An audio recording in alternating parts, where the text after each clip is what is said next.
Muito bem, então, galera, professor Correia passando aqui para trazer uma dica importante sobre algumas questões que possam surgir aí, aparecer na nossa prova para o concurso da Brigada Militar.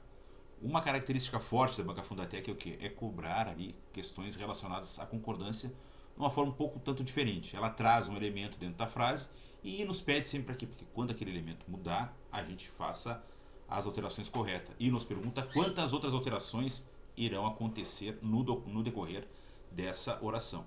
Então aqui ela diz o seguinte, ó, temos aqui a questão e ela nos pergunta: caso a palavra cara fosse flexionada no plural, retirada do texto, aquela piada do cara que pretendia escrever uma tese sobre Deus e o mundo, mas, aconselhado pelo orientador, reduziu seu tema para Deus e o mundo no século XIX. O que a gente tem então aqui? A gente quer saber quantas outras alterações, obrigatoriamente, né, por via de regra, deveriam ser feitas no trecho para fins de concordância.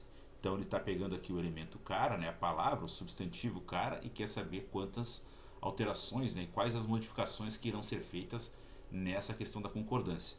O que vai variar, o que pode variar, e quando a gente está falando, né, sobre alterações de gênero e de número, né, e aqui por sua vez a gente está falando sobre número, né, singular e plural, dentro dessa frase. O que eu tenho que perceber? Quais os elementos, né, no aspecto morfológico, irão sofrer alterações? O que se altera dentro do português com características, né, distintas? Por exemplo, a gente tem o quê? O que vai variar? O substantivo, o adjetivo, o pronome, o numeral, tá? E o verbo. 6 elementos que irão sofrer variações, tanto de gênero quanto de número. No caso específico aqui, ele está nos pedindo o quê? O número, porque ele apresentou, né? Ele sugeriu, né? Deu como sugestão aqui no comando da questão uma alteração, uma flexão para o plural. E aí o plural vai ficar caras. Então, se eu tenho a palavra cara pluralizada, eu vou procurar ela no texto primeiramente e vou localizar o que no entorno dela possa variar. Então, repare o seguinte: aquela piada do cara. Então, se eu estou dizendo que o cara agora vai para o plural, eu vou ter o que? Aquela piada dos.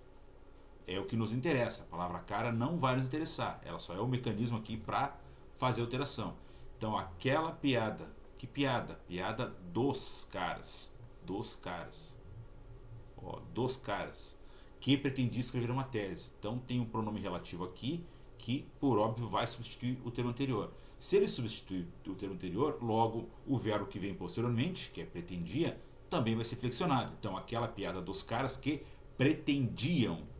O que eles pretendiam? Pretendiam escrever uma tese sobre Deus e o mundo. Mas aqueles mesmos caras foram que aconselhados pelo orientador.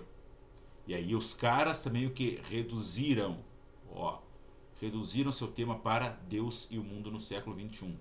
Então, quais as alterações que eu tenho aqui? Eu vou ter um substantivo que, por óbvio, vai levar os verbos para a alteração pretendida. Então, eu vou ter, antes lá do meu substantivo, eu tenho dos, que vai sofrer alteração. Depois dele, eu tenho o quê? Eu tenho um pronome relativo, que vai substituir automaticamente o termo anterior. E, por sua vez, substituindo o termo anterior, o verbo que o acompanha também vai ser o quê? Pluralizado. Então, dos, eu tenho pretendiam o que? Escrever uma tese sobre Deus e o mundo. Mas aqui, ó, uma ideia, né? Uma construção, uma ideia de oposição, diz o que? Mas aconselhado. Quem era aconselhado? Quem foi aconselhado? O cara lá do início. Então, se eu alterei o cara, vou alterar esse elemento também. Os caras aconselhados por quem? Pelo orientador. O orientador auxiliou os caras, né? Aconselhou os caras. Os caras foram aconselhados pelo orientador.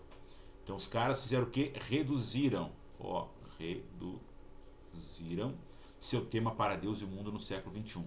Então eu tenho uma, duas, três, quatro alterações exigidas obrigatoriamente pela alteração da palavra cara. Então fiquem ligados nisso aí. O que a gente tem que ficar ligado lá? O que pode trazer uma confusão? Aquela primeira construção lá, ó, aquela piada do cara, tá? Aquela piada de quem, né? De aqui mais o, né? De o cara. Então o cara aqui eu tenho como um substantivo. Esse substantivo, se sofrer alteração, se eu trouxe ele para caras, né? Se eu vou substituir Se eu vou botar o meu substantivo no plural, logo o artigo que vem antes dele também vai para o plural, né? Então fica os. Logo aqui a gente vai ter a alteração dos caras. E aí depois disso, cada um dos verbos que ele vai se ligar, pretender, aconselhar e reduzir, vão fazer o quê? Também irão concordar em número singular ou plural com o substantivo. Então eu terei aqui 4 alterações distintas dentro dessa construção. Então fiquem ligados nisso aí, tá? Isso aí vai fazer o quê? Isso aí vai aparecer, vai surgir. E um outro detalhe importante também que a gente tem que prestar atenção quando nos depararmos com esse tipo de questão é o que? É a presença do verbo ter. Isso acontece muito e a gente tem que ficar muito atento. Por quê? Porque o verbo ter, na sua grafia, ele vai se manter. Não vai alterar nenhum elemento. Porém, contudo, no entanto, o que vai aparecer para nós? Se o elemento tiver no singular com o verbo ter, por óbvio que no plural, esse verbo vai o quê? Vai também sofrer alteração. Porém, a alteração dele vai ser o quê? Somente na pontuação, né? Ou no acento diferencial. E aí eu tenho tem e os seus derivados, que no singular eu vou ter o contém com acento agudo, né? E o contém com acento circunflexo. E aí seus derivados, ó. Detém e tantos outros mais. Então fiquem ligados nesse tipo de construção, porque a presença desse verbo aqui, ó, vai também causar alteração. Mesmo que a gente coloque só o acento circunflexo ali para indicar a terceira pessoa do plural, ele, da mesma forma que os demais, sofre alteração. Então fiquem muito atentos nisso aí, para não perderem tempo na hora de resolver a questão. Depois a questão número 2. Questão número 2 também não menos importante, mas eu trouxe ela aqui porque a abordagem dela não é aquela abordagem convencional que a gente está acostumado na construção das vozes verbais, né? O que ela pede aqui, ó? Em qual das frases retiradas do texto não foi empregado a voz passiva? Primeiramente, a gente tem que entender o quê? O que é voz passiva e o que é voz ativa.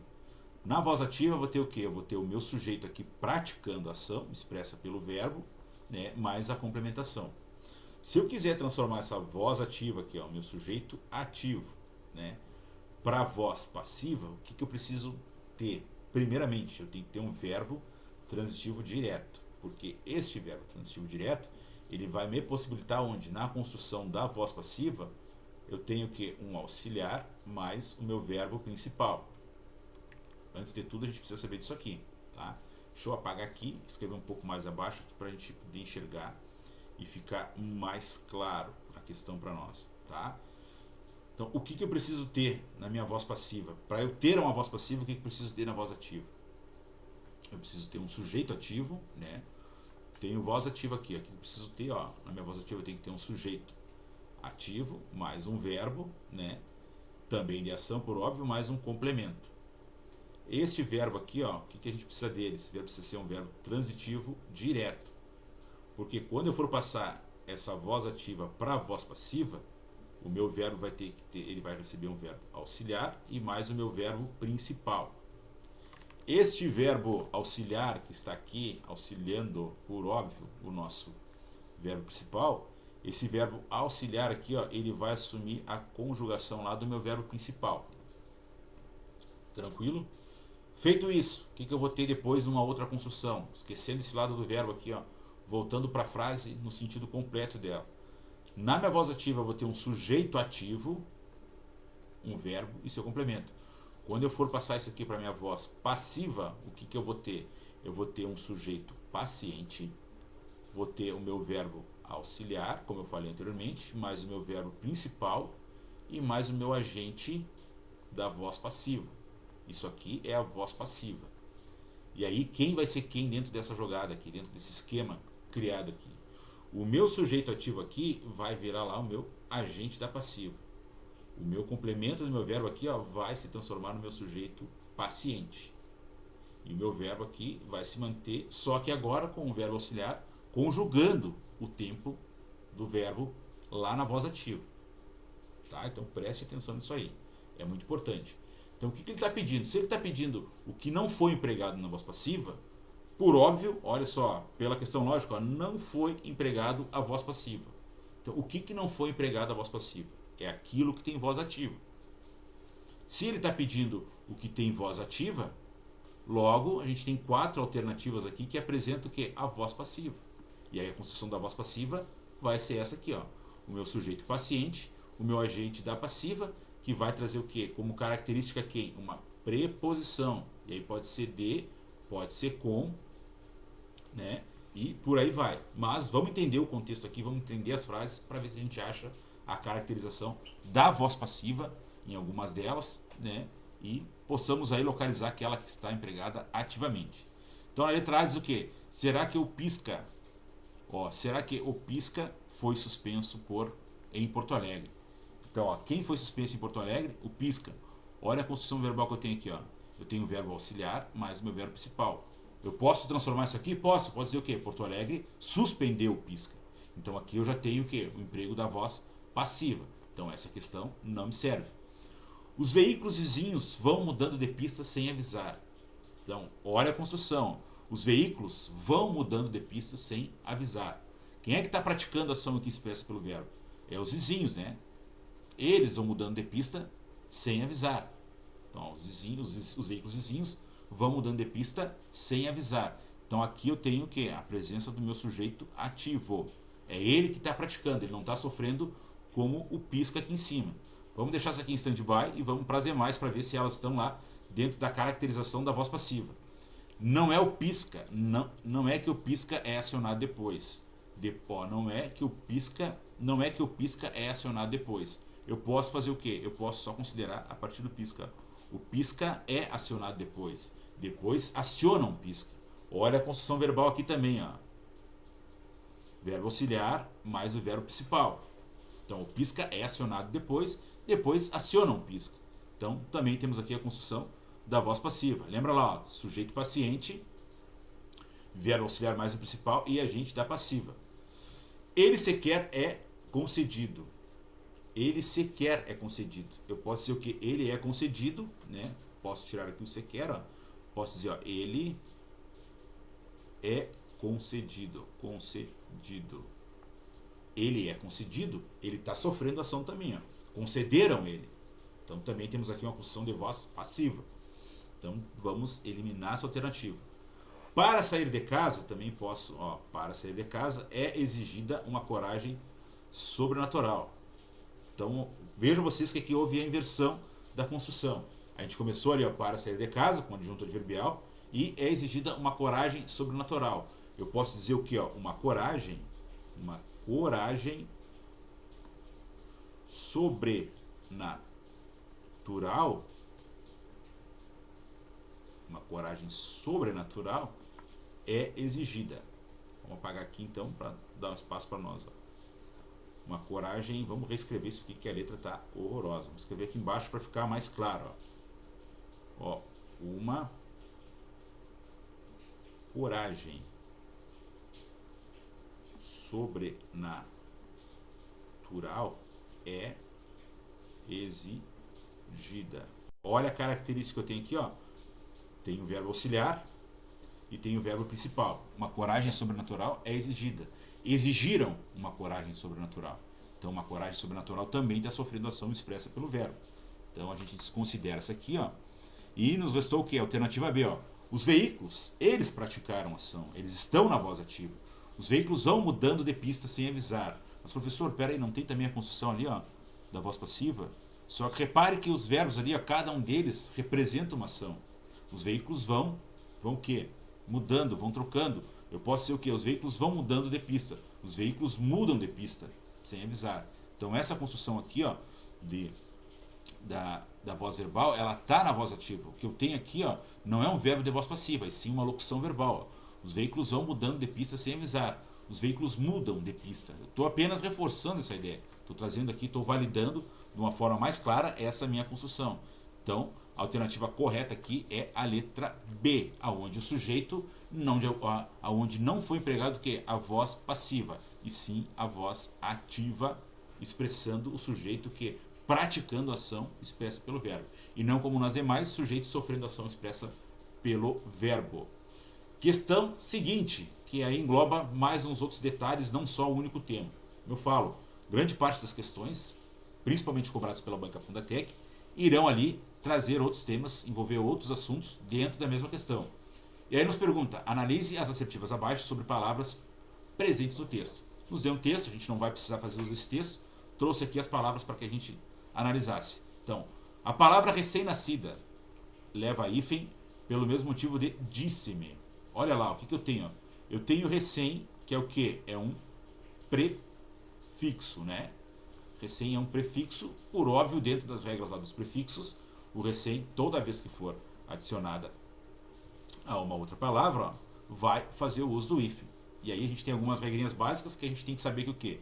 Duas vogais iguais, quando eu tenho vogais iguais, se eu tenho vogais iguais, o que eu faço com essas vogais iguais? Eu vou usar o quê? Quando eu escrevo aqui, ó, para não causar confusão também para vocês, ó, tele entrega, eu tenho o quê? Eu tenho duas vogais iguais. Por óbvio, duas vogais iguais, nós vamos usar o hífen, tá? Vogais iguais, hífen. Agora, quando eu tenho autoestrada, vogais diferentes, o que eu faço? Eu vou uni-las, tá? Vogais iguais, hífen. Vogais diferentes, hífen. Palavras com consoantes diferentes, R ou S, o que a gente faz? A gente vai dobrá-los, tá? S também, ó. Por exemplo, autossuficiente, tá? Uma dica rápida aqui com relação aos hífens. O que mais vai aparecer? Ó? Mal e bem. A gente vai falar, o mal não gosta de vogal, nem L e nem R, e o bem não gosta de ninguém, tá? Vai ser sempre separado. Por fim, voltando para a questão, ela diz o quê? Ela pergunta se a mesma regra da palavra recém-nascida vai obedecer à acentuação da palavra disse-me. Disse-me é uma construção totalmente distinta de recém-nascida. Disse-me, nós temos o quê? A gente tem o caso o quê? De ênclise, tá? Ou seja, eu tenho próclise, mesóclise e ênclise. Eu tenho o verbo aqui, ó. Próclise vem antes do verbo. Mesóclise vem no meio do verbo. E ênclise vem depois do verbo.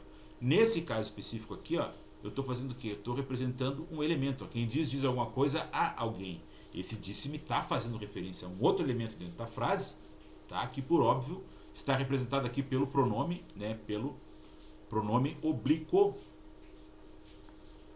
átono, tá? Não esqueçam lá dos pronomes oblíquos átonos, que vão o quê? Substituir alguns elementos e vão servir também como objetos diretos ou indiretos, tá? Então, próclise vem antes, mesóclise vem no meio e ênclise vem depois.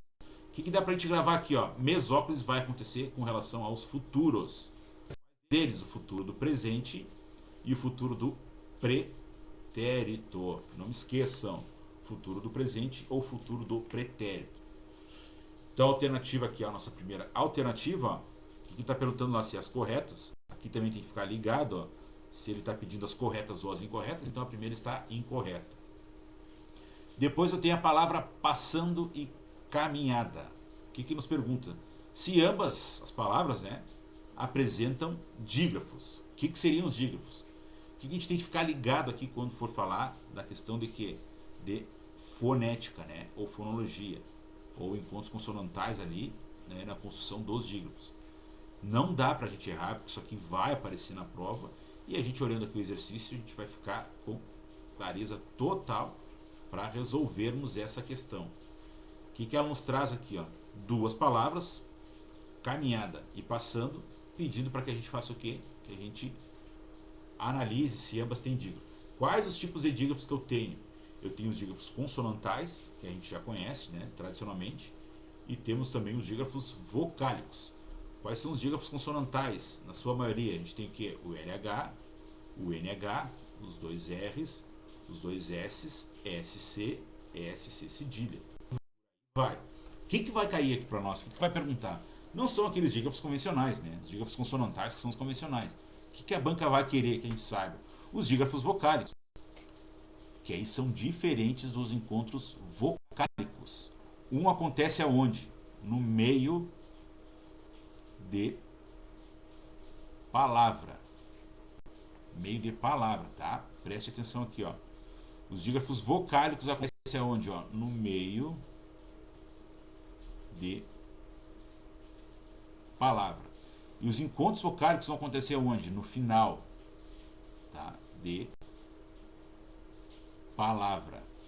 Tá? Então, muito cuidado com isso. Deixa eu escrever um pouco mais abaixo aqui para aparecer para vocês. Ó. Um vai aparecer no final e outro vai aparecer no meio de palavra. Então, dígrafo vocálico aparece onde? No meio de palavra. Os dígrafos e os encontros vocálicos vão aparecer no final. Tá, professor? Eu sei que encontro tá aqui, ó. No final, tá? Final de palavra. Ah, eu sei. Encontros vocálicos são encontros de vogais, por óbvio. Tudo bem, é óbvio, é claro. Mas tem um outro detalhe que também vai fazer com que surjam os encontros vocálicos no final de palavra. O que eu tenho aqui, ó? Eu tenho a construção passando. Se eu for analisar passando, eu vou dizer o quê? Eu vou dizer pá, vou representar ela fonologicamente com S, passando. O que eu tenho aqui? Eu tenho um dígrafo aqui e tenho outro dígrafo aqui, né? Esse dígrafo que eu tenho dos dois S é um dígrafo consonantal. A nasalização do an ali, ó, que vai me formar o an, é o que? É o meu dígrafo vocálico. Essa mesma construção, né, quando eu digo assim, ó, falam, eu vou ter ela no final da palavra. Aqui, na questão acima, eu tenho o an, e na questão abaixo eu vou ter o an. Isso aqui, o que vai apresentar? Isso aqui vai fazer o que? Vai fazer o F, o A, o L e o A. Aqui ele não vai nasalizar. Aqui o U lá, o M vai ter o que? Vai ter som de U. Então vai ficar falão. Aqui é que eu tenho o que eu vinha mostrando para vocês. Eu vou ter o que? Aqui eu vou ter a construção de quem? Eu vou ter a construção do meu ditongo. Tá?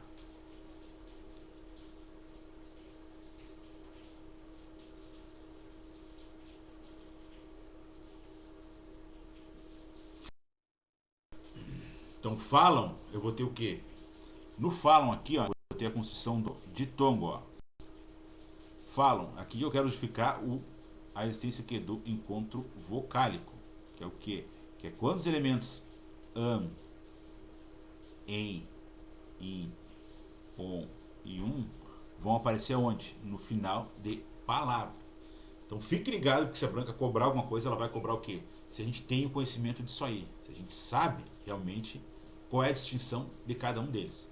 Então passando sim eu tenho dígrafo e caminhada também eu tenho dígrafo. Tá? Ele não diferenciou aqui o que? Do dígrafo vocálico para o dígrafo consonantal. Tá? Ele só perguntou se tinha dígrafo.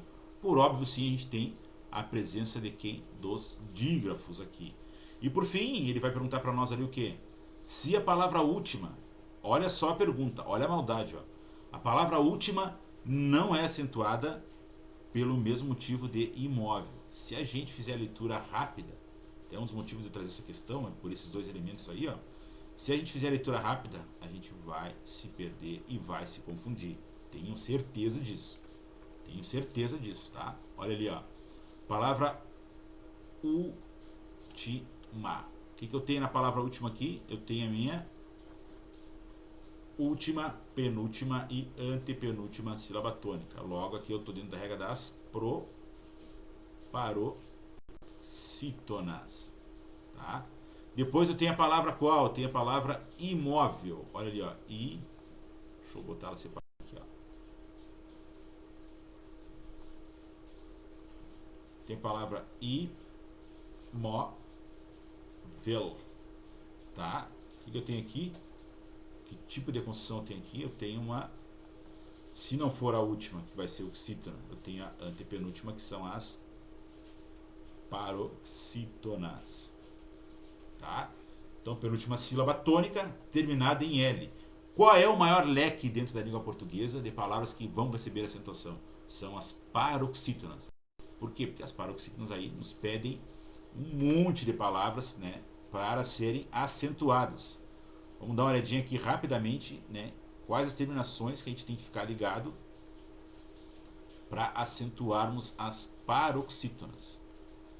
O que eu tenho aqui, ó? O que está me pedindo de acentuação para as paroxítonas? Vamos lá, ó. As paroxítonas terminadas em L, R, X, N. PS. Ditongo. Ó, tem o an, seguido ou não DS. O ão, também seguido ou não DS. Tem o também tem quem? Tem o uns. Tem o i. Tem o is. Tá? E tenho essas terminações aqui para a gente ficar atento relacionadas às paroxítonas. São o maior leque que a gente tem. O que eu posso falar de regra especial com relação às paroxítonas? Elas, porque elas já têm um leque bem vasto de palavras que vão receber acentuação. Atento aqui, ficar ligado, ditongos abertos. Ditongos abertos aqui, ó, terminados em que? Quando eu tenho ditongo aberto, ditongos abertos terminados em ó, ditongos abertos terminados em ó, ei, el e oi serão acentuados quando que nas ou monossílabas, tá? Não esqueçam disso. Por quê? Porque de acordo com a nova regra ortográfica, né, lá dos anos de 2009, a gente acentuava antes o que? Ideia, assembleia, que é o que aparece direto, tá? Depois, o que eu posso falar? Ó, mocreia também, ó, palavras que sempre aparecem em prova. Ideia, assembleia, mocreia é muito pouco, mas ideia, assembleia aparece bastante. São posições paroxítonas. Lembrem vocês que eu falei lá, ó, que nas regras especiais elas não entram, por quê? Porque elas já têm um leque gigantesco de palavras que serão acentuadas, por serem as maiores palavras dentro da nossa língua portuguesa. Beleza, galera? Espero que tenha ajudado vocês aí. Uma dica não tão rápida assim como eu queria, mas bastante produtiva, com muita informação para que vocês consigam aí alcançar o êxito na prova. Um abraço e até a próxima.